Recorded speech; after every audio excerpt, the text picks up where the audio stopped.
আমাদের এখানে সবথেকে বড় যে সমস্যাটা সেটা হচ্ছে ডিস্ট্রিবিউশন। আমাদের এখানে ডিস্ট্রিবিউশনে অনেক বড় সমস্যা। যেমন 160টা মতো সিনেমা হল আছে, তার মধ্যে 40টা সিঙ্গেল থিয়েটার, বাকি সব মাল্টিপ্লেক্স। আমি বিশেষ করি success is not a goal, it's path, journey, সবসময় চলতে থাকে। I was not pre plan যে আমার না সিনেমা দেখতে এবং সিনেমার মধ্যে থাকতে ভালো লাগতো, যেটা এখনো লাগে। মানে এরকম কোনো নেসেসিটি নেই যে আমাকে অভিনয় করতে হবে। কেউ যদি বলে আমাকে অ্যাসিস্ট করতে হবে, আমি অ্যাসিস্ট করে দেবো। আমাকে যদি বলা হয়, মনে হয় যে কোনোভাবে ইনভলভ করা যায় in the process of film, আমি সেটার মধ্যে থাকতে চাই। তো এইবার যখন আমাকে নিয়ে অ্যাকশন সেকেন্ড শুট করছে, আই ওয়াজ রিয়েলি এক্সাইটেড। সেদিন সকালবেলা ভোরবেলা থেকে আমি খুব এক্সাইটেড ছিলাম, কিন্তু আজকে অ্যাকশন শুট হবে, ঠিক আছে। এই মুহূর্তে আমার সাথে যে আছে সে ভাজা মাছটা ভালোই উল্টে খেতে পারে। ঠিক ঠিক বললাম তো? এই মুহূর্তে আমার সাথে আছে অভিনেতা দেবতনু দাস। তো তার সাথে কথা বলবো এবং তার জীবনের বিভিন্ন অজানা গল্প এবং আরো অনেক কিছু জেনে নেব তার মুখ থেকেই। তো বলো, কেমন আছো? আছি, ভালোই আছি। চেষ্টা করছি ভালো থাকার, সবার মতোই। আর ক্লিকে আসতে চলেছে জয়সালমীর জমজমাট, তো সেখানে তোমার চরিত্রটা নিয়ে প্রথমে একটু শুনি। জয়সলমীর জমজমাট আমার জীবনে একটা মার্ক হয়ে থাকবে, কারণ হচ্ছে ফার্স্টলি সোনার কেল্লায় শুট, এবং 50 বছর পূর্তি উপলক্ষে আমরা ট্রিবিউট দিচ্ছি মিস্টার রেকে এবং সোনার কেল্লাকে। এবার সোনার কেল্লা দেখে আমরা বড় হয়েছি, আহ, এবং ছোটবেলা থেকে আমার রিঙ্গোদার সাথে কাজ করার খুব ইচ্ছে ছিল। মানে as I am coming from a background যেখানে ইন্ডাস্ট্রিতে কোনো প্রডিউসার ডিরেক্টর চেনা পরিচিতি ছিল না, আগে থেকে প্রিডিফাইন ছিল না। তো সেই যে স্ট্রাগলের সময় ভাবতাম যে রিঙ্গোদার সাথে যদি একটা কাজ করা যায়, আর সেটা করে করে এখন অলরেডি সেকেন্ড প্রোডাকশন হয়ে গেল। পিলকুঞ্জে ফার্স্ট কাজ করি, ক্লিকেই স্ট্রিম হচ্ছে, এবং ওই সতিন্দার বুলটি ক্যারেক্টারটি করেছিলাম, which is very ahead from my মানে রিয়েল লাইফ পার্সোনালিটি। সেটা করার পর ওটিটি সম্মানে আমাকে বেস্ট অ্যাক্টরে সম্মানিত করা হয়। Happy for that. এবং তারপরেই রিঙ্গোদা আবার এটার জন্য, জেসলমির জমজমাটের জন্য, অঞ্জলি আমাকে ফোন করলো, বললো যে তুই বাইক, ফোন করে বললো তুই বাইক চালাতে পারিস? আমি বললাম হ্যাঁ। বললো একটু আয় অফিসে, গিয়ে আমাকে একটা স্ক্রিপ্ট শোনালো, আইডিয়াটা শোনালো রিঙ্গোদা। অ্যান্ড জেনারেলি বললো যে I wrote a fishy character for my fishy guy. ঠিক আছে। তো তারপরে পুরোটা আইডিয়া এবং স্ক্রিপ্টটা শোনার পর I was so excited to do it. এবং স্পেশালি একটা, তো বাইকে চেজিং সিকোয়েন্স আছে, এই সমস্তটা মিলিয়ে একটা অ্যাকশন সিকোয়েন্স আছে, শ্যাডো ফ্যাডো হ্যান ত্যান। তো রিঙ্গোদার ক্রান্তি দেখে বড় হয়েছি, তো সিস্টেম দেখে বড় হয়েছি। তো ছোটবেলা হা করে রিঙ্গোদার ছবি দেখতাম, এখন রিঙ্গোদা আমাকে ডিরেক্ট করছে। তো এটা অনেক বড় পাওনা আমার কাছে। এবং স্পেশালি এইটা করতে গিয়ে, আগে পিলকুঞ্জে তো এরকম চেজিং মানে বা অ্যাকশন ট্যাকশন ছিল না। ক্রান্তির অ্যাকশন দেখে I was fan of him. তো এইবার যখন আমাকে নিয়ে অ্যাকশন সিকোয়েন্স শুট করছে, আই ওয়াজ রিয়েলি এক্সাইটেড। সেদিন সকালবেলা ভোরবেলা থেকে আমি খুব এক্সাইটেড ছিলাম, কিন্তু আজকে অ্যাকশন শুট হবে, ঠিক আছে। তো ভালোই হয়েছে। এবং বাকিটা রিলিজ হচ্ছে 26 মে, ক্লিকে স্ট্রিম করবে। তো দেখে মানুষ জানাক কেমন লাগলো, কি বানালো, কি বানলো, মানে পারসেপশন কি তৈরি হলো, পারফরমেন্স কেমন লাগলো, সেটা মানুষ বলবে। আর এখানে গিয়ে শুটিং এর সময় তোমার বাইক নিয়ে যে একটা অন্যদিকে চলে গেছিলে, এরকম একটা গল্প তো আমরা শুনেছি। ওটা জয়সালমীর জমজমাট নিয়ে আমরা আবার একটু পরে কথা বলবো। তো এখন বলি যে তোমার যে মানে অ্যাক্টিং এ আসাটা, ইন্ডাস্ট্রিতে আসা, এটা একদমই নর্মাল ছিল না। তুমি একটা চাকরি করতে, সেখান থেকে হুট করে এখানে আসা, তো এই ব্যাপারটা কেন? দেখো, স্কুল লাইফ থেকে আমি থিয়েটারই করতাম। এবং ইটস লাইক মানে একটা ছেলে যখন তার অ্যাডolescent পিরিয়ডে থাকে, বিভিন্ন রকম জিনিস ট্রাই করে দেখা, যে কোনটা আমার জন্য। সেরকমভাবে ট্রাই করতে করতেই গিটার বাজানো, ডান্স শেখা, তারপরে থিয়েটারটা শেখা, ছবি বানানোতে ইন্টারেস্টেড হওয়া, এবং সেখান থেকে অ্যাসিস্ট করা, এইভাবে করতে করতেই কোথাও একটা সুতোয় গিয়ে ওটা বেঁধে গেছে। এবং I was not pre planned যে আমার না সিনেমা দেখতে এবং সিনেমার মধ্যে থাকতে ভালো লাগতো, যেটা এখনো লাগে। মানে এরকম কোনো নেসেসিটি নেই যে আমাকে অভিনয় করতে হবে। কেউ যদি বলে আমাকে অ্যাসিস্ট করতে হবে, আমি অ্যাসিস্ট করে দেবো। আমাকে যদি বলা হয়, মনে হয় যে কোনোভাবে ইনভলভ করা যায় in the process of film making, আমি সেটার মধ্যে থাকতে চাই।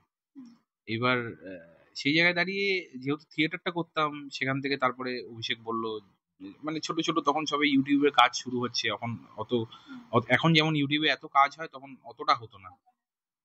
2020 সালে তারপরে মনের মানুষ করলাম, অ্যান্ড ইট গট ভাইরাল। তারপরে 21-এ করলাম একটা, তারপরে এরকম করে করে করে তো তারপরে মানুষ আস্তে আস্তে চিনলো, and তারপরে 20 পর থেকেই তো আমার ছবি, 22-এ করলাম শুভ বিজয়, 23-এ ডক্টর বক্সি, তারপরে রাজাদা রাখলো কাটাকুটির জন্য ক্লিকে। ওই ফার্স্ট ক্লিকে আমার কাজ কাটাকুটি থেকে। তারপরে রোহনের সাথে ছবি করলাম অপরাজিতা, তারপরে শুভ বিজয় করলাম, এরমভাবে প্রসেসে তারপরে হতে থেকেছে। কিন্তু 2020-র আগে অবধি যে জার্নিটা, সেই জার্নিটা মানে নর্মালি ছিল। মানে যা এটা রোমান্টিসাইজ করার কিছু নেই, কারণ আম, আমাদের প্রত্যেকের জীবনেই যে একটা যে কোনো কেরিয়ারে যে স্ট্রাগলটা থাকে, সেই স্ট্রাগলটার মধ্যে দিয়ে আমাকেও যেতে হয়েছে, এক্সট্রা কিছু নয়। But I think it is part of the journey, এবং সেটাকে রোমান্টিসাইজ করে আলাদা করে কিছু বলার নেই, but it is part of the journey. But maybe I am lucky. হ্যাঁ, উম, আহ, যে গানটা ভাইরাল হলো, তারপরে ডাকলো ইন্ডাস্ট্রির কাছে। আমি যখন ফার্স্টে গেছি তখন অ্যাকসেপ্টেন্স পেতে যতটা কঠিন হচ্ছিল, আম, তারপরে অনেকটা ইজি হয়ে গেছে। এবং এখন সেটা অন্য ধাপে কঠিন। আহ, তো জীবনের প্রত্যেকটা জার্নিতে, প্রত্যেকটা মুহূর্তে আলাদা আলাদা যে লেয়ারিং থাকে, সেই লেয়ারিং থেকে আহ, কোথাও গিয়ে লড়াইটা তৈরি হয়, এবং সেটা এখনো চলছে এবং আগামীতেও চলবে। তো এই কারণেই মানে একদম চাকরিটা ছেড়ে এই ইন্ডাস্ট্রিতে আসা। তো চাকরি করতাম আমি দিল্লিতে। আমি স্কুল ম্যানেজমেন্ট সফটওয়্যারে ইস্টার্ন রিজিয়ন ম্যানেজার ছিলাম এখানে। পুরো ইস্টার্ন রিজিয়নটা আমার আন্ডারে ছিল। আমাদের 38টা স্কুল ছিল প্রায়। তো তাদের সাথে আমি এখনো টাচে আছি। কথাবার্তা হয়। দিল্লিতে যাতায়াত হলে তখন দেখা সাক্ষাৎ হয়। তো অনেক কিছু শিখেছি about the business, about the মানে মানুষকে কিভাবে, মানে চাকরিটা আমাকে অন্য একটা দিক দিয়েছে মানুষকে অবজার্ভ করার। আহ, এবং যেহেতু ইস্টার্ন রিজিয়ন ম্যানেজার ছিলাম, আমাকে পুরো ইস্টার্ন রিজিয়নটা ঘুরতে হতো। তো যে গ্রাউন্ড রিয়েলিটিটা এবং গ্রাউন্ডের মানুষ কি ভাবছে, কিভাবে রিয়াক্ট করে, মানুষের লাইফস্টাইল কি, সেগুলো বুঝতে এই এতটা ট্রাভেল করেছি। তো ওই জন্য একটা আর্টিস্টের জীবনে ট্রাভেলটা অনেকটা জরুরি। ট্রাভেল করলে অনেক কিছু শেখা যায়, একদম গ্রাউন্ডের মানুষ কিভাবে রিয়াক্ট করে, যার জন্য আমার ভার্সেটাইল ক্যারেক্টার করতে আরো ইচ্ছে করে। কারণ আমি গ্রাউন্ড লেভেলে যে মানুষগুলোকে বিভিন্ন কালচারে দেখেছি, বিভিন্ন কালচারে, বিভিন্ন ইকোনমিতে, সেটা যেন আমি স্ক্রিনে রিফ্লেক্ট করতে পারি সবসময়। তাতে আমি প্রত্যেকবার মানুষকে নতুন কিছু দিতে পারবো।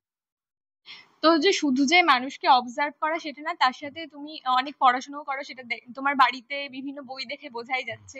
তো এই পড়াশোনার ব্যাপারে কি বলবে? ওই যে সবকিছুতে হাত পা চালাতে গিয়ে না, আমি ইউপিএসসি তে এক্সাম দেওয়ার জন্য একবার ট্রাই করেছিলাম 2019 সালে সম্ভবত। তো দিল্লিতে যেহেতু থাকতাম, যাতায়াত ছিল, বাজিরাম ইনস্টিটিউট আছে ওখানে, ওখানে থেকে নোটস কালেক্ট করা থেকে ইচ্ছে হয়েছিল যে এটাও একবার ট্রাই করে দেখি। এবং সেটাও আমার একটা লাইফের turning point in philosophical aspect. যে ইউপিএসসি তে সিলেবাসটা হয় এভরিথিং আন্ডার দ্য সান। মানে যে পরীক্ষাটা ওয়ার্ল্ডের সেকেন্ড টাফেস্ট পরীক্ষা, চায়নাতে একটা আছে, and then UPSC, our UPSC union public service commission is the second toughest exam of the whole world. এবার এই এক্সামটার সিলেবাস হচ্ছে everything under the sun, and as an artist I believe এখানেও সিলেবাসটা সেম। শুধু ডিফারেন্স এটাই থাকে যে everything under the sun and beyond. আর্টিস্টের ক্ষেত্রে অ্যান্ড বিয়ন্ডটা অ্যাড হয়ে যায়। সূর্যের নিচে যা যা আছে তার থেকে বিয়ন্ডের যে যা যা আছে, ইউনিভার্স অ্যান্ড অল গ্যালাক্সিস, সব অ্যাড হয়ে যায়। তো আহ, এই যে বিভিন্ন, মানে ধরো আমাদের যে সিস্টেমিক এডুকেশন সিস্টেম, তাতে নর্মালি হিস্ট্রি, জিওগ্রাফি, এবং আমার সায়েন্স ছিল, তারপরে ফিজিক্স, কেমিস্ট্রি, হ্যান ত্যান, ম্যাথস, এগুলো করার পরে ইঞ্জিনিয়ারিং, তারপরে ইঞ্জিনিয়ারিং করলাম। তো সেখান থেকে আমার এই রিভার্স ইঞ্জিনিয়ারিং এর যে থিঙ্কিংটা, যে আমি এই জায়গায় পৌঁছতে চাই, এবার আমি উল্টো করে দেখছি যে কিভাবে আমি করবো, ইঞ্জিনিয়ারিং থেকে সেটা শেখা। এরপরে যখন ইঞ্জিনিয়ারিং পাস করার পর যখন ইউপিএসসি প্রিপারেশন নেওয়া শুরু করলাম, আমার মাথার অনেকগুলো দিক খুলে গেল। কারণ তার আগে I was not introduce two political science. মানে স্কুল লেভেলে, কলেজ লেভেলে আমাকে কেউ বলেনি পলিটিক্যাল সায়েন্সে কি হয়। সেখান থেকে পলিটিক্সের প্রতি আমার নলেজ বাড়লো, জানতে পারলাম এইভাবে পলিটিক্যাল স্ট্রাকচার হয়, পলিটিক্স কিভাবে চলে। তারপরে এলো সোশিওলজি, তারপরে এলো ইকোনমিক্স, তারপরে এলো জিওগ্রাফি, তারপরে এলো হিস্ট্রি, এবং প্রত্যেকটা ধাপে ধাপে প্রত্যেকটা সাবজেক্টের সাথে সাথে মানুষের বাঁচার ধরন, খাওয়ার অভ্যেস, এই সমস্ত কিছু চেঞ্জ হতে থাকে। এবং এই পুরোটাকে তুমি যদি কানেক্ট করো, এই পুরোটা কিন্তু একটা ক্যারেক্টার ডেভেলপমেন্টের জন্য লাগে। একটা মানুষ কোথায় আছে, তার ভৌগোলিক অবস্থান কি, তার ইতিহাসে কি ছিল, তার ইকোনমিক অবস্থান কি, পুরোটা মিলিয়ে একটা ক্যারেক্টার তৈরি। তো ইটস অল ইন্টারলিঙ্কড। এবং এই যে আমি আজকে বসে তোমাকে এখানে ইন্টারভিউ দিচ্ছি, মেবি ইউনিভার্স আমাকে তখন ওইগুলোর জন্য প্রিপেয়ার করছে, নালে এইগুলো আমার জীবনে আসার কথা নয়। আমি ইঞ্জিনিয়ারিং পাস করে সুন্দর একটা চাকরি করছি, হ্যান ত্যান এগুলো তো চলতেই থাকে। ইউনিভার্স মেবি আমাকে প্রিপেয়ার করছিল।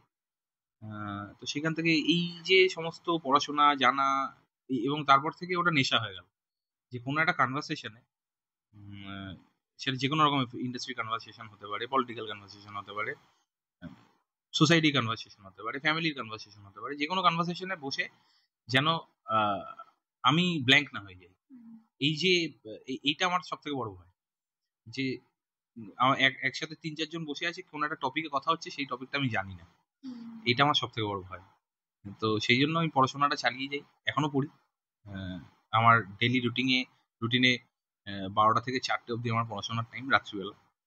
তখন কেউ থাকে না, পুরো শান্ত পরিবেশ, 12 থেকে 4টে অবধি। তারপর আমি 4টায় ঘুমোতে যাই, অ্যান্ড দেন সকালবেলা the clock cycle is like that on. কটায় ওঠো ঘুম থেকে? আমার অফিস শুরু হয় 12টা থেকে, আমি ঘুম থেকে উঠি 11টায়। 4টে থেকে 11টা আমি ঘুমাই, 11টা থেকে 12টা 12:30 অবধি ওয়ার্কআউট করি, আর তারপরে অফিস, এবং অফিস চলে আবার রাত 11টা অবধি, 12টায় close, and this cycle goes on. তো বিভিন্ন চরিত্রের জন্য বিভিন্ন ভাবে প্রস্তুত হতে হয়, তো তার মধ্যে তোমার পড়াশোনাটা তোমাকে মানে খুব হেল্প করে। তো তাছাড়া আর কি, মানে কি বলবে, যেটা মানে বিভিন্ন চরিত্রের জন্য যে যেভাবে রেডি হও, নিজের ভিতর থেকে একটা যে প্রিপারেশন নেওয়ার ব্যাপারটা থাকে, সেটা কিভাবে রেডি করো? না, আমি যেহেতু 7 বছর থিয়েটার করেছি, তো ওইটা আমার রিফ্লেক্সে বসে গেছে। মানে শুরুর দিকে ক্যারেক্টার প্রিপারেশনের জন্য একটা ভীষণ ইন্টেন্স, আর এখানে যেভাবে প্রোডাকশন হয়, আমার মনে হয় না যে ওই অনির্বাণ দা একটা ইন্টারভিউতে বলেছিল, তুমি একটা ক্যারেক্টারের জন্য প্রিপারেশন নিচ্ছ, হঠাৎ করে তোমার সামনে একটা এগরোল চলে এলো, স্যার এগরোল। তো ওইভাবে তো ক্যারেক্টার প্রিপারেশন হয় না এখানে, সেইভাবে সেই প্রোডাকশন ইয়েটাও থাকে না। আমরা খুব ঝক্কি নিয়ে 10-12 দিনের মধ্যে ছবি শেষ করি, একটা বড় সিরিজ শেষ করি ওরকম টাইমে। তো আমাদের অনেক খেটে বিষয়টাকে বানাতে হয়। তো দ্যাটস ওয়াই সবসময় প্রোডাকশন খোঁজেও যে যে শক্তপোক্ত অ্যাক্টর, যাকে সাথে সাথে চেঞ্জ হওয়ার, সুইচ অন সুইচ অফ ব্যাপারটা থাকবে। তো তার আগে যে প্রি প্রোডাকশন লেভেলে যেটুকু করা, সেইটুকু তো সবাইকেই করতে হয়, সো করিও। কিন্তু যেহেতু থিয়েটারটা করেছি, স্টেজে ওঠা নামার সময় যে রিফ্লেক্সের যে চেঞ্জগুলো, সেগুলো আমার করে করে বসে গেছে। এবং আমাদের ভেতরেই তো হিরো থেকে শুরু করে ভিলেন অব্দি সমস্তটা আছে, সমস্ত ক্যারেক্টার আমাদের ভেতরেই আছে, মানে we are like rainbows in a white light. তো এবার এই যে ভিপজিআরটা তৈরি করা, সেইটার জন্য যে প্রিজমটা লাগে, সেইটা প্র্যাকটিস, ওটা উইদিন, দ্যাট ইজ স্পিরিচুয়ালিটি, যেটা দিয়ে মানে ওই কানেকশনটা তৈরি হয়ে গেছে আমি অ্যাজ অ্যান আর্টিস্টের সাথে, আমার অ্যাজ আ মানুষটা সেইটার যে ডিফারেন্সিয়েশনটা, সেটা already practice, and it's very professional practice. তো সেই জন্য কোনো চরিত্র এলে তার ওই অ্যানালাইসিসটা আমার মাথায় হতে থাকে, যে এর ইকোনমি কি, এর হিস্ট্রি কি, এর জিওগ্রাফি কি, ওরকম করে একটা ভেঙে নেওয়ার পর we prepare for that, I discuss with director. যেমন পিলকুঞ্জের সময় আমার খুব একটা সমস্যা হচ্ছিল, যে ওই ক্যারেক্টারটার সাউন্ডটা আমি খুঁজে পাচ্ছিলাম না, সব ক্যারেক্টারের আলাদা আলাদা পিচ হয়, তো ক্যারেক্টার সাউন্ডটা খুঁজে পাচ্ছিলাম না। ফাইনালি যেদিনকে শর্ট দেবো, ঝাড়খণ্ডে পৌঁছে গিয়ে যেদিনকে শর্ট দেবো, সকালবেলা রিঙ্গোদার ঘরে গিয়ে সেটাকে লক করা গেছে। মানে আমি রিঙ্গোদার পিছনে তখন পড়েছিলাম, যে আসছে না, পিচটা আসছে না, কোনটা নেবো, এটা নেবো, এটা নেবো, এটা নেবো, এটা নেবো, এটা নেবো, এটা এরকম পড়েছিলাম। So it was fun. এবং এটাই মজা লাগে অভিনয়তে, যে বিভিন্ন রকমের ক্যারেক্টার বিভিন্ন যাপন করা যায়, বিভিন্ন ক্যারেক্টার তুমি বাঁচতে পারো। এটা তো মানে রিয়েল লাইফে তো সবাই অভিনয় করে, কিন্তু সবাই কিন্তু পয়সা পায় না। তো তুমি যে অ্যাক্টিং এ এলে, তো তোমার তো আগের থেকে কোনো গডফাদার সো কল্ড ছিল না ইন্ডাস্ট্রিতে। হ্যাঁ, এখনো নেই। তো এই জার্নিটা কিরকম ছিল, মানে কতটা কঠিন ছিল বা কি ছিল? কঠিন তো ছিলই, কারণ দেখো আগে থেকে যদি পরিচিতি থাকে, কোনো বাবা প্রডিউসার, কাকা ডিরেক্টর, এরকম হলে সুবিধা হয় হচ্ছে যে অলরেডি সেই নেটওয়ার্কটা হাতে চলে আসে। আর সব বিজনেসই তো নেটওয়ার্কের উপর রান করে। তো সেই নেটওয়ার্কটা বানাতে আমাকে টাইম লেগেছে, নিজেকে প্রুফ করতে হয়েছে অনেকবার। যতক্ষণ না প্রুফ করেছি, ততক্ষণ লোকে বিশ্বাস করতে চায়নি। কিন্তু ইনবিল্ড একটা নাম সাথে থাকলে আর কি, ওই প্রুফ করাটা, ট্রাস্টটা অনেকটা বেশি তৈরি হয় for the directors and producers. সেটা আমার ক্ষেত্রে ধাপে ধাপে প্রুফ করে করে চেষ্টা করতে হচ্ছে, লড়াই করতে হচ্ছে, এবং সেটা এখনো। মানে আগে আগে যেই স্তরটায় ছিলাম, সেই স্তরটা থেকে এগিয়ে একটা স্তরে আসার পর আবার পরের স্তরটায় যাওয়ার জন্য যে লড়াইটা, তো সেটা সারা জীবনই আছে এবং এখনো থাকবে। এবং আই থিঙ্ক ভবিষ্যতে থাকবে। এবং মানে কি বলতো, আমি বিশ্বাস করি success is not a goal, it's a path, journey, সবসময় চলতে থাকবে। এবং তুমি লাইফে যেই স্টেজে যেই সময় পৌঁছবে, তার পরের ধাপে আহ, আরেকটা কিছু তোমার জন্য অপেক্ষা করছে, এবং সেটাকে ফেচ করার জন্য তুমি দৌড়াচ্ছ। তো দিস কন্টিনিউস, এটা হতে থাকে। তো তোমার কখনো মনে হয়েছে যে মানে তুমি যেরকম অ্যাক্টর, তো যেটা যেখানে তোমার পৌঁছানোর কথা ছিল সেটা তুমি পাচ্ছ না? উম, হয়েছে, না হয়নি বললে ভুল হবে।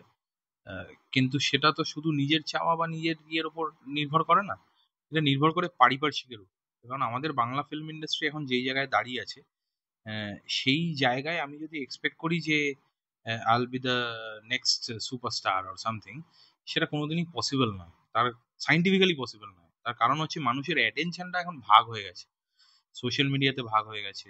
আহ, লোকের সিনেমা থিয়েটারে যাওয়ার যে টেন্ডেন্সিটা, সেটা চেঞ্জ হয়ে গেছে due to OTTs, availability of the contents, অনেক কিছু, ইকোনমিক চেঞ্জেস। 2020 পরে মানুষের ভিউইং প্যাটার্নটাই চেঞ্জ হয়ে গেছে, কিভাবে কন্টেন্ট কনজিউম করছে। প্লাস হচ্ছে আমাদের এখানে সব থেকে বড় যে সমস্যাটা, সেটা হচ্ছে ডিস্ট্রিবিউশন।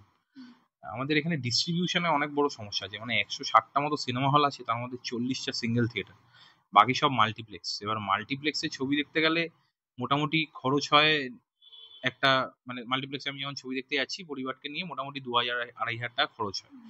সেই খরচটা আমাদের যা জনসংখ্যা এবং তার যা ইকোনমিক ক্যাপাসিটি, সেটাতে কতগুলো মানুষ সেই টা খরচ করতে পারে, প্রথমত সেটাতে একটা ডাউট আছে। সেকেন্ড, এই খরচটা করে যে এন্টারটেনমেন্ট ভ্যালুটা বাংলা সিনেমা প্রোভাইড করছে, সেইটা কি বাকি পৃথিবীর যে ছবিগুলো, সেগুলোর সাথে আমরা কম্পিট করতে পারছি কিনা। এবার জেনারেলি তাদের বাজেটের সাথে আমরা কম্পিট করতে পারবো না, বাট আমরা বাঙালিরা তো অনেক বেশি ইমোশনাল, ইমোশনাল ড্রিভেন ভালো গল্প, সেটা দিয়েও, মানে বাকি যে ছবিগুলো ধরো আমাদের বহুরূপী করে দেখালো, খাদান করে দেখালো, যেগুলো করে দেখাচ্ছি, যার মধ্যে এলিমেন্টস আছে, তারা করে দেখাচ্ছে।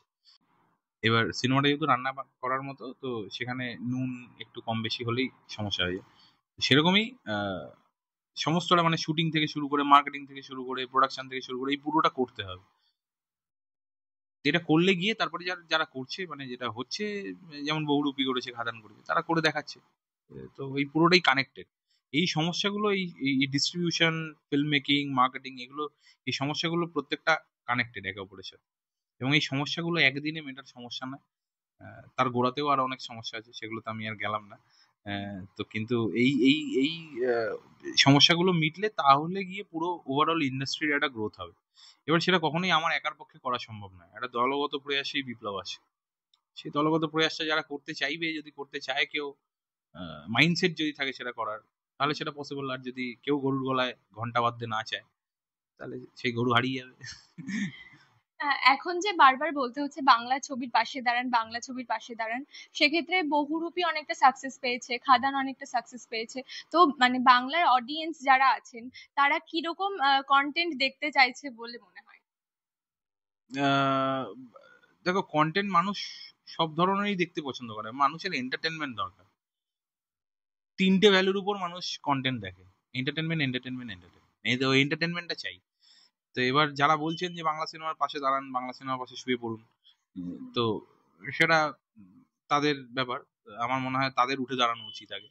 কাউকে পাশে দাঁড়ানো বা শুয়ে পড়তে বলার আগে তাদের উঠে দাঁড়ানো উচিত, যে আমি সিনেমাটা এমন ভাবে বানাবো।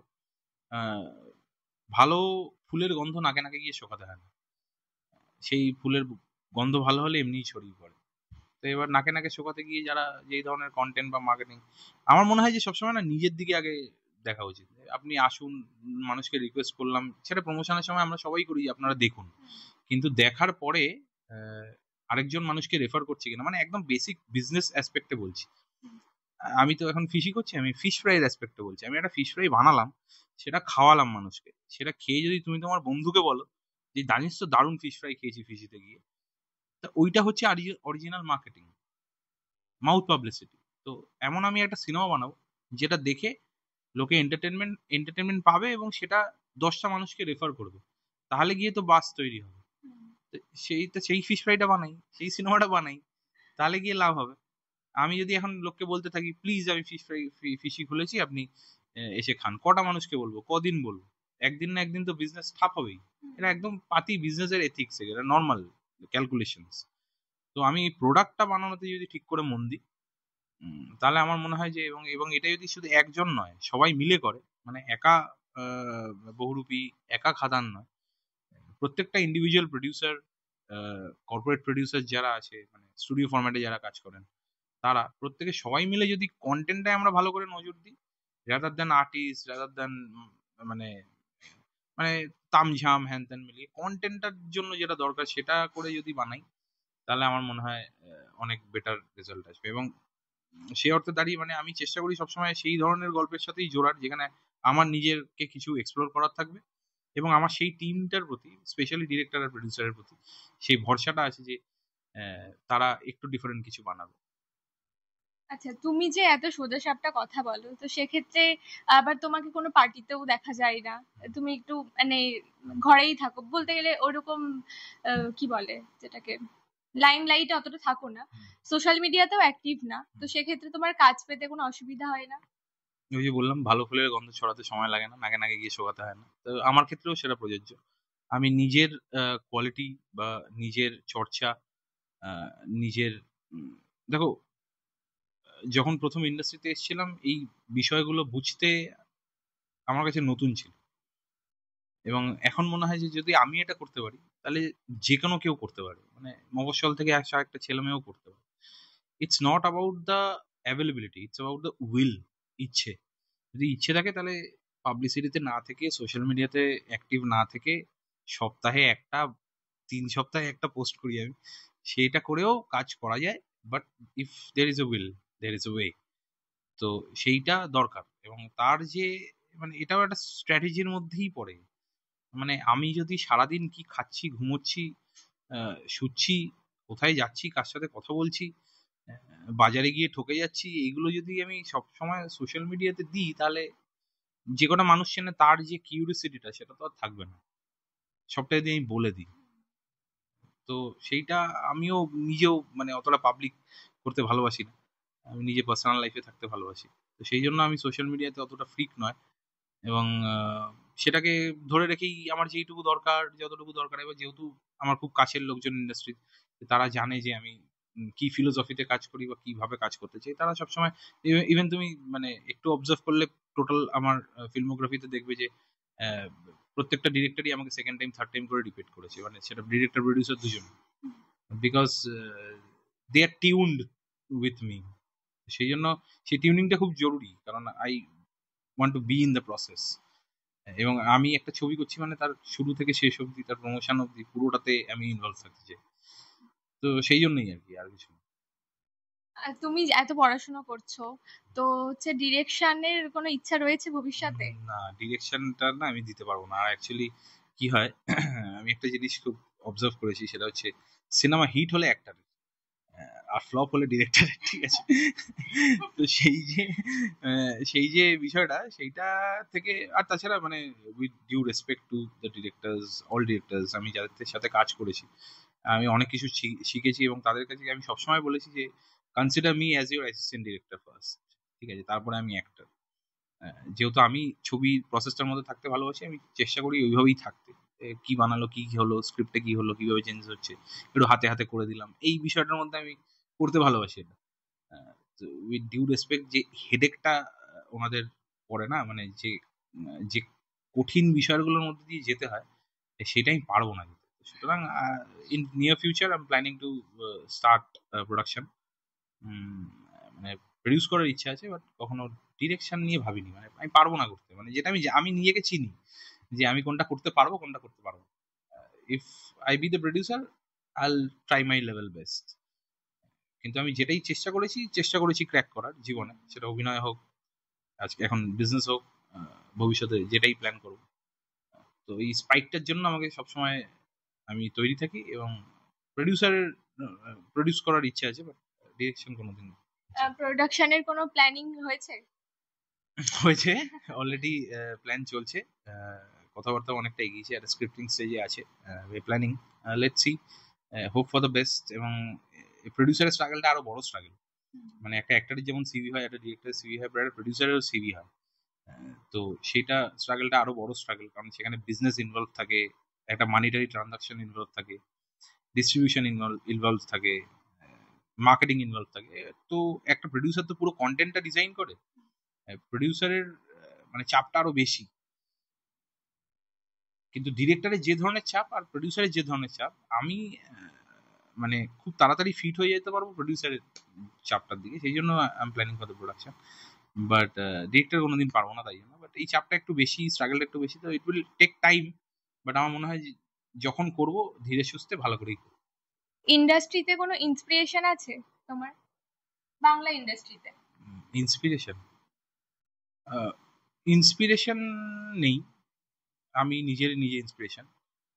কারণ আমি জানি আমার জার্নিটা, আমার স্ট্রাগলটা কিভাবে কি হয়েছে। কোনোদিন পাবলিকালি সেটা রোমান্টিসাইজও করবো না। বাট সেক্ষেত্রে যেহেতু আমি যেইটুকু করেছি নিজে করেছি, আহ, অনেক মানুষ আমাকে সাপোর্ট দিয়েছে, আহ, এবং আমি যেখানে যেটুকু আমাকে মানুষ চিনেছে তা তাদের সাপোর্টেই। সেটা ফ্যামিলি আছে, আমার বন্ধু বান্ধব আছে, ইন্ডাস্ট্রির লোকজন আছে, এবং তারাই আমার ইন্সপিরেশন, তারাই আমার অ্যাকোয়েন্টেন্সেস, তারাই আমার মানে পুরো জার্নির ক্রেডিটটা তাদেরই। সেইভাবে একটা মানুষকে ইন্সপায়ার করার কেউ নেই। বাট অল দ্য সিনিয়র্স, আমি তাদের সবার থেকে ভালো ভালো জিনিসগুলো শিখছি, এখনো শিখছি, শিখেছি, এখনো শিখছি, এবং সারা জীবন শিখতে থাকবো। স্পেশালি মানে আহ, দেবদা বলো, জিৎদা বলো, তারপরে অঙ্কুশ, দেন বনিদা, এদের বনিদা কৌশানীদের সাথে তো কাজই করেছি। তো এদের প্রত্যেকের থেকেই অনেক কিছু শেখার আছে। স্পেশালি পরমদা, মানে আই আই লাভ পরমদা। পরমদার সাথে আমি ডক্টর বক্সি করেছিলাম, আমরা 3-4 দিন কাটিয়েছি, শুভশ্রীদি। কিন্তু মানে পরমদার সাথে যে মানে কথাবার্তা, দেন দ্য পার্সোনালিটি, মানে ওটা ক্যামেরার পেছনে যারা ফেস করেছে তারা জানে। আই লাভ হিম। তো মানে এতগুলো আর্টিস্টের সাথে কাজ করার পর কৌশিক গাঙ্গুলি, আহ, তো এই মানুষগুলোর সাথে কাজ করার পর the best I fit with, মানে fit to talk with is পরমদা। মানে আই এম ভেরি কমফোর্টেবল। বিভিন্ন ডিপার্টমেন্ট নিয়ে, সোশিওলজি নিয়ে, পলিটিক্স নিয়ে, কিভাবে কি হচ্ছে, ইন্ডাস্ট্রিতে কি হচ্ছে এই নিয়ে যখন আমাদের কথাবার্তা হয়, it's deep. So I love that. পরমদার ডিরেকশনে কাজ করার ইচ্ছা আছে? হ্যাঁ, ডেফিনেটলি। যেদিনকার আমাকে পরমদা বিয়ে করবে, ফোন করবে, বলবে যে তুই চলে আয়, আমি তো ইভেন স্ক্রিপ্টও শুনবো না, আমি বলবো পরমদা তুমি বানাচ্ছ মানে আমি আছি। ইচ্ছে তো আছে, লেটস সি। আমি আমি শুনতে পাই মানে চারপাশ থেকে মাঝে মধ্যে পরমদা আমার খোঁজ নেয়, কোথায় আছে, দেখুন কি করছে। বাট আই লাভ হিম, এবং যদি সেরকম কোনো অপরচুনিটি আসে, definitely I go for it. যখন অ্যাক্টিং এ এসেছিলে, নিজেকে এরকম একটা জায়গায় দেখবো সেটা নিশ্চয়ই ঠিক করে এসেছিলে, তো সেখানে কতটা এখন নিজেকে কোথায় দেখছো? যেটা ঠিক করে এসেছিলাম যে করব, সেটা তো আলটিমেটলি করতে পারিনি। আহ, মানে করতে পারিনি মানে আমি করতে পারিনি না, এই এই এই এই চারিপাশটা আহ, হতে দেয়নি। কারণ করোনা আসবে তো আমরা জানতাম না, এবং প্রত্যেকটার সাথে তার স্ট্র্যাটেজি চেঞ্জ হয়েছে।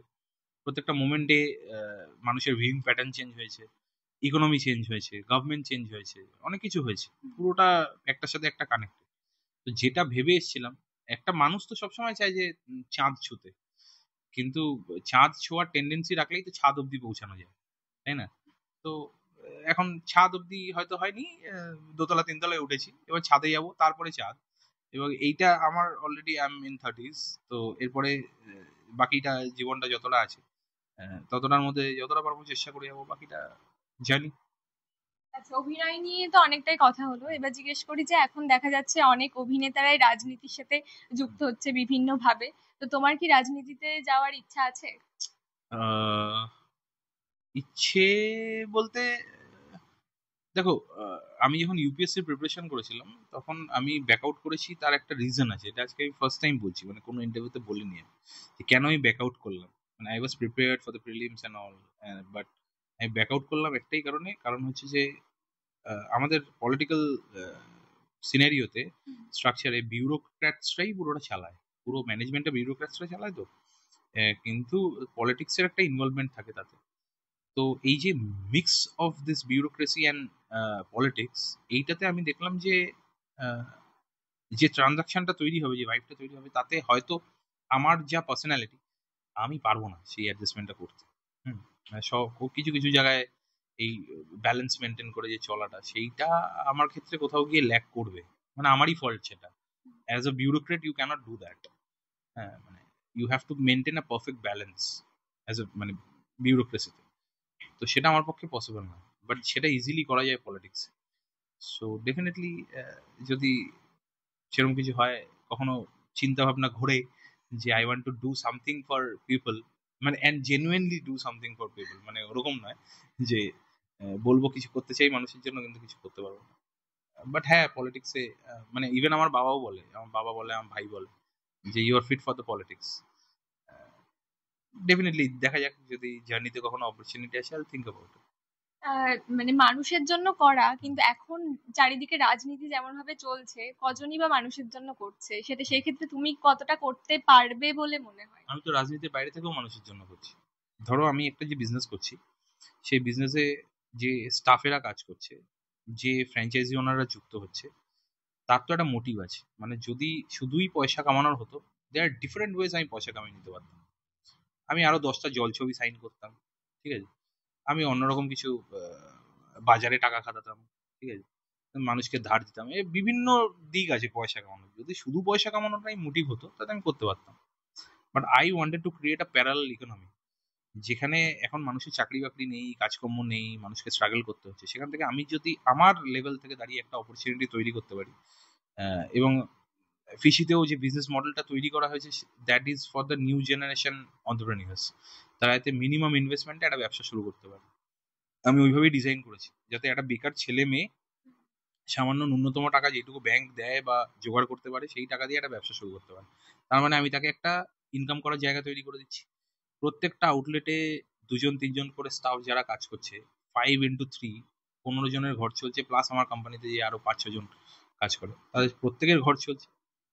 তা আমার যেটুকু সাধ্য, তার মধ্যে আমি একটা প্যারালাল ইকোনমি তৈরি করছি কিনা, আমি মানুষের জন্য করছি কিনা, আমার জন্য কারো ঘরে হাড়ি চড়ছে কিনা, স্টাফ হচ্ছে কিনা, তা আমি তো সেটা পলিটিক্স এর বাইরে থেকেই করছি। And running a company is like running a government. তো এটা দিয়ে একটু হাত পাকিয়ে নি বিজনেসে, তারপরে আল কাম টু তার মানে পলিটিক্স। ভবিষ্যতে পলিটিক্সে দেখা যাচ্ছে তোমাকে না, তাহলে? যাচ্ছে বলতে মানে আমার আমি তো সেটা চুজ করতে পারি না। সেটা আবার ডিপেন্ড করে কিছু সিচুয়েশনস এর উপর, কাদের সাথে, যে কোনো পলিটিক্যাল পার্টির সাথে কাদের সাথে আমার ফিলোসফির সাথে অনেকটা ম্যাচ করবে। সেটাও একটা ব্যাপার আছে, এই সমস্তটা মিলিয়ে। কারণ যে পার্টির হয়েই আমাকে আমি লড়াই করতে যাব, সেই পার্টি তো সব ভালোতে ভালো এবং সব খারাপে খারাপ বলতে হবে। তো সেটা কতটা, মানে সেটা পার্সেন্টেজ আছে, মানে 80-20 হলে ঠিক আছে, মানে সেটা যদি 70টা নেগেটিভ আর 20টা পজিটিভ হয়, তাহলে আমার পক্ষে সেই সেই দলে সার্ভাইভ করা মুশকিল। তো সেইভাবেই চুজ করেই সেই মতেই যাবো আর কি। তোমার সাথে কথা বলতে বলতে বারবার তুমি ফিশির প্রসঙ্গটা টানছো, তো তুমি মার্কেটিংটা বেশ মানে ভালোই করতে পারো। তো ফিশির যে জার্নিটা শুরু হলো সেটা বলো প্রথম থেকে। আহ, মানে আমি ঘুরিয়ে পেঁচিয়ে বলছিলাম, তুমি হ্যাঁ, বলছো এবার যখন ডিরেক্টই ডিরেক্টলি বলো। বলো। ফেসি জার্নিটা হচ্ছে, মানে যেই সময় ধরো সিনেমা টিনেমা চলছিল, তখন আমি আহ, আহ, আমার এর আগে একটা বিজনেস ছিল এডুকেশনের। তো সেটা সেই কোম্পানিটা আমরা সেল আউট করি 2024-এ। তো করার পর সেই আহ, টাকা নিয়ে তো আমি আর ব্যাংকে রেখে দিতে পারি না, because I am good businessman then একটা। তো সেই জন্য I took a franchise of the company. তো তারা সেটা চালাতে পারেনি। তারপরে 1-2 মাস রান করার পর সেটা বন্ধ করে দিই। Then I started with fishy from জুনের 1 তারিখে ফিশির 1 বছর হচ্ছে আর কি ফাইনালি। তো এইভাবেই শুরু হওয়া। আমি প্ল্যান করে কখনো ফুডে আসবো বা ফুড বিজনেসে আসবো, সেটা প্ল্যান মানে আগে থেকে প্রি প্ল্যান ছিল না। যখন এইটা হলো যে ফ্র্যাঞ্চাইজি নেওয়াতে ওটা ফেলিয়ার হলো, তখন আই ডিসাইডেড যে I should start my own. কারণ আমি যেটা চাইছি ওই আর কি ফিলোসফিক্যাল ডিফারেন্সে হচ্ছে না। আহ, তখন we started with fishy, and now there is a team, sorted platform, সমস্ত কিছু এখন সর্টেড আছে। আর বাই টাচুড এখন সব ভালোর দিকেই যাচ্ছে। এবার দেখা যাক কতটা কি হয়। 2024 থেকে আমার একটা খারাপ সময় ছিল। 2024 থেকে মোটামুটি 1 বছর একটা খারাপ সময়, একটা খারাপ ফেজ গেছে, ইকোনমিক্যাল স্ট্রাগল হ্যান ত্যান। কারণ আমি তখন হঠাৎ করে আমার কাজটা বন্ধ করে দিয়েছিলাম, ছবি করা হ্যান ত্যান এগুলো সব বন্ধ করে দিয়েছিলাম। সো ফ্রিকোয়েন্ট যে ওয়ার্কের প্রসেসটা ছিল, সেটা যেমন একটা ডিপ্রেশন নিয়ে আসে, প্লাস ইকোনমিক্যাল যে চেঞ্জেসটা আসে, প্লাস কোম্পানিটাও সেল আউট করে দিয়েছি তখন। মানে আমি স্ট্রাগল করছি যখন, তখন I already had an company, মানে সেখান থেকে আমার স্যালারি আছে, আমার স্ট্রাগলটাও 4 চাকা নিয়েই হয়েছে। সেটার জন্য এরকম নয় যে লোকে বলতো যে তুমি আচ্ছা 4 চাকা করে অডিশন দিতে আসছো, but I work for it না। তোমরা পার্টি রেডি করে উড়িয়েছো টাকা, তো আমি সেটা করিনি। আমি খুব ধীরে সুস্থে খরচ করে বুঝে শুনে করেছি, তাই জন্য। বাট সেটা হয় ওই বলা বলি চলে, তো সেটা চলতো, I don't care about that. সেটা করেছি বলেই আর কি এখন মোটামুটি আমি একটু মানে স্টেবল জায়গায় আছি, ভালো আছি। বাট 24 থেকে যে জার্নিটা গেছে, লট অফ ইকোনমিক্যাল স্ট্রাগল। খুব কাছের মানুষগুলো সেই সময় ছিল, এবং তারা সারা জীবন থাকবে। আর আসা যাওয়ার মানুষ লেগেই আছে, তো তখনও ছিল। আহ, অনেক বন্ধু নামে অনেকে এসছে, আবার শত্রু হয়ে বেরিয়েছে, এরকমও হয়েছে। আমি এটা সবাইকে বলি যে 2020 2024 এই বছরগুলো আমি একদিনে বন্ধুকে শত্রু আর শত্রুকে বন্ধু হতে দেখেছি, এক রাতে। যখন হঠাৎ করে আমার গান ভাইরাল হলো অ্যান্ড মোড় ঘুরে গেল, লোকের পারসেপশন চেঞ্জ হলো, তখন এক সময় দেখেছি। এবং যে সময় আমি কাজ বন্ধ করে দিয়েছি, আমার যখন আবার নেগেটিভ মানে একটু পেছন দিকে হাঁটা শুরু করেছি, তখনও দেখেছি। তো বন্ধুকে শত্রু আর শত্রুকে বন্ধু হতে আমি এক রাতে দেখেছি, সেইটা আমার জীবনের অনেক বড় লার্নিং। তুমি যেটা বললে গাড়ি নিয়ে স্ট্রাগল, তো এটা কিন্তু শাহরুখ খানের ক্ষেত্রেও হয়েছিল যে উনি উনি যে মুম্বাই এসে কাজ শুরু করেছিলেন, ওটাও কিন্তু একটা মানে তখনও উনি গাড়ি করেই এসেছিলেন। আমি তো চাই আমি জাগুয়ার নিয়ে যেন এরপরে অডিশনটা দিতে যেতে পারি। মানে ইট শুড নট কানেক্ট। মানে অ্যাজ অ্যান আর্টিস্ট যখন রোল ক্যামেরা অ্যাকশন হচ্ছে, ওইখান থেকে আমার জার্নি শুরু। তার আগে মানুষের পারসেপশনে যে এগুলো তৈরি হয়, সেগুলোকে কান দিয়ে কোনো লাভ নেই। প্রত্যেকের জীবনেই স্ট্রাগল থাকে, এবং তাদের মানে ওই একটা রেসে না, কেউ আগে থেকে শুরু করে, কেউ পেছন থেকে শুরু করে রেসের দৌড়ানোতে। তো সেরকমই, কেউ কেউ আগে থেকে শুরু করে, কেউ কেউ পেছন থেকে শুরু করে। আমি ইন্ট্রোতে বলেই শুরু করেছিলাম যে ভাজা মাছটা উল্টে খেতে ভালোই পারে, তো এই কারণেই বলেছিলাম ফিশির কারণে। তো অনেকে হয়তো বুঝতে পারবে না, তো এই ব্যাপারটা একটু ক্লিয়ার করে হ্যাঁ, দিও। It's a food brand, fishy. এখানে ভাজা মাছ উল্টে খাওয়া যায়। মাছের সব রকম আইটেম আপনারা এখানে পাবেন। সো প্লিজ, ওরা আজকে খেয়েছে ভেটকি ফ্রাই, বলে দিও কেমন লেগেছে। তো আপনারা আসুন। অভিষিক্তা একটা আউটলেট আছে, ইয়েতে আছে, লেক গার্ডেন্সে আছে। আমরা খুব শিগগিরই দমদমে ফুটফল জেনারেট করছি। আমরা মেদিনীপুরে করছি, পশ্চিম মেদিনীপুরে ভীমচকে। পশ্চিম মেদিনীপুরের অনেক লোক দেখেন আমি জানি, তো ভীমচকে আমাদের একটা আউটলেট হচ্ছে, আসবেন খাবেন। এরপরে আমরা আস্তে আস্তে বর্ধমান হাওড়াতেও এক্সপ্যান্ড করব। তো চলছে। থাকবেন আমাদের সাথে, পিসির সাথে এবং ওদের সাথে। আর হচ্ছে অবসর সময়ে তুমি কিভাবে সময় কাটাও? অবসর সময় তো আমি পাই না। ব্যাপারটা হচ্ছে এটা, অবসর সময় পাই না। যেটুকু অবসর সময় পাই ওইটুকু আমার নিজের পড়াশোনা হ্যান-ত্যানের মধ্যেই কেটে যায়। আর সত্যি কথা বলতে এখন যা বিজনেস এবং শুটিং প্রোডাকশন হ্যান-ত্যান মিলিয়ে যে প্রেশার গুলো আছে, এখন আর গিটার বাজানোর সময় হয় না আমার কাছে। সিনেমা বানানোটাই গিটার বাজানোর মতো শখ, হবি, ভালোবাসা, এইটুকু। এবং অনেক দর্শকের মানে জিজ্ঞেস রয়েছে যে দেবতনুদার মনের মানুষ কেউ আছে নাকি? খুব শিগগিরই সেটা জানা যাবে, এবং প্ল্যান আছে এই বছরই কিছু একটা ভালো কিছু করে ফেলার, আহ, ঘটনা ঘটিয়ে ফেলার। আহ, এটাই বিষয়। I am very shy about it, মানে এই বিষয়ে কথা বলতে আমার ঠিক ইয়ে হয় না। বাট হ্যাঁ, সময় মতো যা হবে মানুষ জানতে পেরে যাবে। মানে এই বছরের মধ্যেই বিয়েটা সেরে ফেলছো, তাই তো? I hope so. তার নামটা? নামটা সোশ্যাল মিডিয়াতে বা তোমাদের মাধ্যমে তখন জানতে পেরে যাবে, এই মুহূর্তে না। বাট হ্যাঁ, there is a plan. Industry নাকি ইন্ডাস্ট্রির বাইরে? নো, ইন্ডাস্ট্রি বাইরে। আচ্ছা। তো আমরা যেখানে ছিলাম জয়সলমীর দিয়ে শুরু করেছিলাম, তো জয়সলমীরে তোমার চরিত্রটা নিয়ে বললে, তো ওখানে একটা মজার ঘটনা ঘটেছিল যে তুমি বর্ডারের কাছে চলে গেছিলে, ওটা একবার একবার বলো। আমাদের মানে জয়সলমীরের ইউনিট থেকে, মরুভূমি থেকে সেটা যাচ্ছিল হচ্ছে টুয়ার্ডস কেল্লা। তো সবাই বাসে করে পুরো ইউনিট চলে গেছে। তো ওই হোটেলটা ছেড়ে আমরা যখন হয়ে যাচ্ছিলাম, আমি ইন্দিরাকে বললাম যে আমি একটু বাইক চালাতে চাই, মানে দুদিকে মরুভূমি, মাঝখান দিয়ে রাস্তা, আমি বাইক চালিয়ে কেল্লায় যেতে চাই। And that is 45 to 50 kilometres bike ride রাত্রিবেলা। মরুভূমির ওপর বাইক চালানোর একটা এক্সপিরিয়েন্স আমার দরকার ছিল, ইটস এ থ্রিল, আর কিছুই না। তো দুটো প্রোডাকশনের ছেলেকে নিয়েছি আমি, নিয়ে একটা বাইক নিয়ে, বুলেট নিয়ে বেরিয়ে গেছি। এবার যখন ওরা বেরিয়েছে, যখন আমরা আমরা একটু আগে বেরিয়েছি, তো বেরিয়ে আমরা জিজ্ঞেস করেছিলাম কোন দিকে যাবো, হোটেল থেকে বেরিয়ে ডান দিক না বাঁ দিক। তো কেউ একজন বলেছিল ডান দিক। তো আমরা তিনজন বেরিয়ে ডান দিকে চলে গেছি। এবার দেখছি যে অনেকক্ষণ যাওয়ার পর দেখছি যে বাস টাস তো আসছে না, পেছনে কেউ নেই, নাকি আগে বেরিয়ে গেল আমরা বুঝতেও পারছি না। কিছুটা এগিয়ে গিয়ে দেখছি ঘর টর গুলো অন্যরকম, ঘর বাড়িগুলো আশেপাশে অন্যরকম, বিএসএফ হাঁটাহাঁটি করছে। আমি দাঁড়ালাম, তিনজন মিলে দাঁড়ালাম, দাঁড়িয়ে জিজ্ঞেস করলাম যে স্যার এটা কেল্লাটা কোন দিকে? केला केला तो उधर है। हेलो, उधर मतलब? बच्चे आगे 2 किलोमीटर में पाकिस्तान का बॉर्डर है। आप बॉर्डर पे आइए, आप इधर तो जाइए, नहीं तो आप दिक्कत हो जाएगा।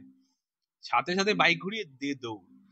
ঠিক আছে, তো তারপরে যে এই যে পুরো জার্নিটা বাইক চালিয়ে যাওয়া হ্যান ত্যান, এবং মরুভূমিতে কোথাও কোথাও ঠান্ডা, কোথাও কোথাও গরম, ওরম শীতে, জানুয়ারি মাসের আশেপাশে ওরম শীতে, তো মানে ইটস মানে ওটার লাইফ টাইম এক্সপিরিয়েন্স, ওটা কখনো কারোর সাথে শেয়ার করা যাবে না।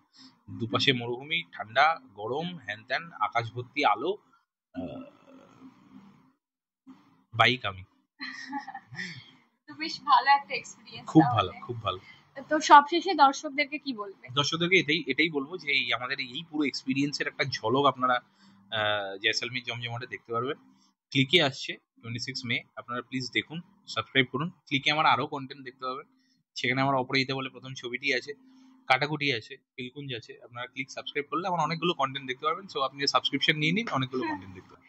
তো আজকের আড্ডায় আমরা দেবতনুদার সম্পর্কে অনেক কিছু জানতে পারলাম। এইরকমই আরো বিভিন্ন অনুষ্ঠান বা আপডেটস এর নজর থাকবে খবর বাংলার, এবং আপনারা চোখ রাখুন খবর বাংলার পর্দায়। ক্যামেরায় কোয়েল রয়ের সাথে প্রিয়াঙ্কা সাধুখার রিপোর্ট, খবর বাংলা, কলকাতা।